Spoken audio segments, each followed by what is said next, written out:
Hello, this is Mel Thompson, and this is a podcast in a series of podcasts about political risk. Today I'll be discussing Mr. Maduro, the president of Venezuela, and how what his current policies are doing will not be enough to bail him out of the troubles he now finds himself in.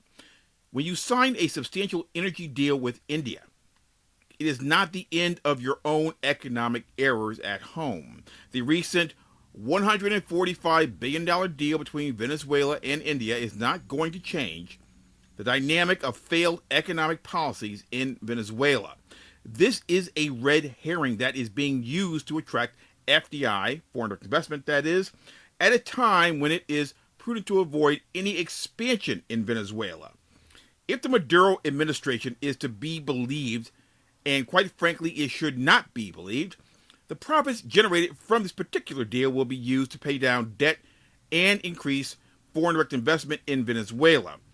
The funds are likely going to be used to stabilize the economy short term, in my opinion, and this is going to be one of these situations where it looks great for a bit, and then we go right back to the same old situation where a foreign direct investor that is sucked into a panacea that is projected by a sudden inflow of cash finds themselves on the wrong side of the investment that they thought was going to be profitable. The lack of political and economic stability in Venezuela is so horrible at this particular time that there's no way to possibly predict what Maduro is going to do to stay afloat as far as maintaining his presidency.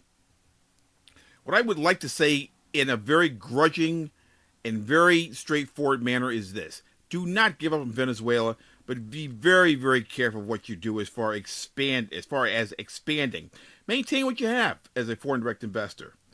Give Venezuela and the people there a chance because they're great people. But the problem you're facing is that Maduro will give you every reason to invest and then turn around and then use the money to make it look as if his policies, his economic policies, are now working and have stabilized the country, when in fact they have not. And what this basically does is allow you to put more and more in, expand more and more, and then when that money runs out, all of a sudden you're right back at square one, and you're thinking to yourself, what happened?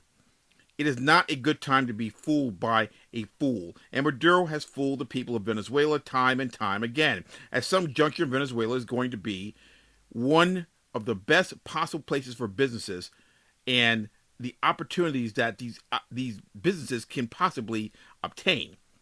But this is post-Maduro we're discussing. And we are right now in actual Maduro. And until we are in the post-Maduro day, one energy deal does not make a change that will increase FDI, that will sustain the overall return on that FDI long term. It is basically going to be another situation where there's a lack of food on the store shelves, poverty and systematic economic failure continues, and Maduro, as you can obviously see right now, has brought this on himself and the people of Venezuela. This has been Mel Thompson.